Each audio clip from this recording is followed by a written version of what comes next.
సౌకర్యాలు కల్పించాలి. దళితవాడల్లో మౌలిక సౌకర్యాలు కల్పించాలి. దళితులకు శ్మశాన వాటిక ఏర్పాటు చేయాలి. దళితవాడకు శ్మశాన వాటిక ఏర్పాటు చేయాలి. దళితవాడలకు శ్మశాన వాటిక ఏర్పాటు చేయాలి. దళితులు సాగు చేసుకుంటున్న భూములకు పట్టాలు ఇవ్వాలి. దళితులు సాగు చేసుకుంటున్న భూములకు పట్టాలు ఇవ్వాలి. దళితులు సాగు చేసుకుంటున్న భూములకు పట్టాలు ఇవ్వాలి. రెవెన్యూ సమస్యలను వెంటనే పరిష్కరించాలి. రెవెన్యూ సమస్యలను వెంటనే పరిష్కరించాలి. దళితులకు ఇళ్ల పట్టాలు ఇవ్వాలి. దళితులకు ఇళ్ల పట్టాలు ఇవ్వాలి. దళితవాడలో మౌలిక సౌకర్యాలు కల్పించాలి. రాష్ట్ర వ్యాప్తంగా గత నెల 16వ తారీఖు నుండి రేపు 24 వరకు రాష్ట్ర వ్యాప్తంగా దళితవాడల్లో ఉన్నటువంటి సామాజిక సమస్యలని మౌలిక సౌకర్యాలు కల్పించాలని చెప్పేసి కేవీపీఎస్, వ్యవసాయ కార్మిక సంఘం, సిఐటియు, ఇతర ప్రజా సంఘాల ఆధ్వర్యంలో సర్వేలు జరుగుతూ ఉన్నాయి. ఆ సర్వేలు పూర్తి అయినాయి. ఆ సర్వేలో వచ్చినటువంటి సమస్యల్ని జిల్లా కలెక్టర్ కార్యాలయాల కలెక్టర్ దృష్టికి తీసుకెళ్లాలని చెప్పేసి రాష్ట్ర కమిటీ పిలుపు మేరకు రేపు చిత్తూరు జిల్లా కలెక్టర్ కార్యాలయానికి వెళ్తా ఉన్నాము. ముఖ్యంగా ఈ జిల్లాలో సుమారు 29 గ్రామాలలో ఈ సర్వే చేయడం జరిగింది. 10 మండలాల్లో ఈ సర్వే చేశాము. 2 మున్సిపాలిటీల్లో ఈ సర్వే చేశాము. ఈ మున్సిపాలిటీల్లోనూ 10 మండలాల్లో 29 గ్రామాల్లో వచ్చినటువంటి సమస్యల్ని రేపు ర్యాండమ్గా కలెక్టర్ గారి దృష్టికి తీసుకెళ్లడం జరుగుతూ ఉంది. ముఖ్యంగా ఇప్పటి వరకు మేము చేసిన ఈ 29 గ్రామాలలో ఏ గ్రామంలో కూడా దళితులకు శ్మశాన వాటిక లేదు అని అంటే ఇంతకన్నా సిగ్గుచేటైనటువంటి విషయం ఇంకొకటి లేదు.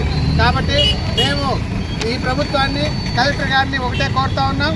ప్రధానంగా ఎవరికైనా కానీ మనిషి ఉండాలంటే ఇల్లు ఉండాలి, చనిపోతే శ్మశాన వాటిక అక్కడే వేసుకోవడానికి శ్మశానం ఉండాలి.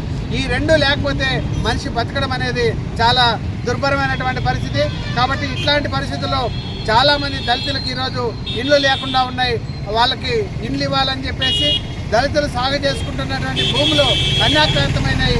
ఆ భూముల్ని ఇప్పటికే రెవెన్యూ సదస్సులు పెట్టారు. ప్రతి వారము గ్రీవెన్స్ పెడతా ఉన్నారు.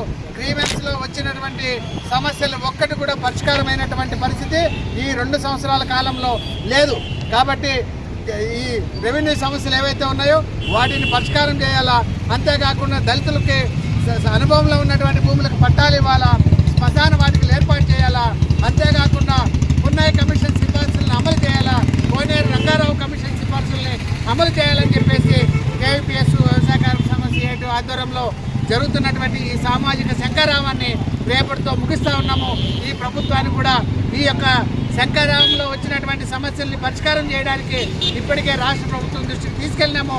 వాటిని పరిష్కారం చేయాలని చెప్పేసి ఈ నియోజకవర్గంలో ఉన్నటువంటి దళితులందరూ కదిలి రావాలని చెప్పేసి రేపు కలెక్టర్ కార్యాలయంలో జరిగే ధర్నాను జయప్రదం చేయాలని చెప్పేసి ఈరోజు నియోజకవర్గంలో పలంనేరు, గంగవరము, పెద్దపంజాని, బైరెడ్డిపల్లి మండలాల్లో స్కూటర్ ర్యాలీ జరుగుతూ ఉంది. అందులో భాగంగానే ఈరోజు పలంనేరుకు వచ్చాము. ఇక్కడ నుంచి గంగవరము, పెద్దపంజాని వెళ్తూ ఉన్నాము. ఈ స్కూటర్ ర్యాలీ అదేవిధంగా సామాజిక గ్రామాల్లో సర్వేలు వచ్చిన సమస్యల మీద రేపు జరగబోయే కలెక్టర్ ధర్నాకు తరలి రావాలని చెప్పేసి నేను దళిత వర్గాన్ని కోరుతా ఉన్నాను.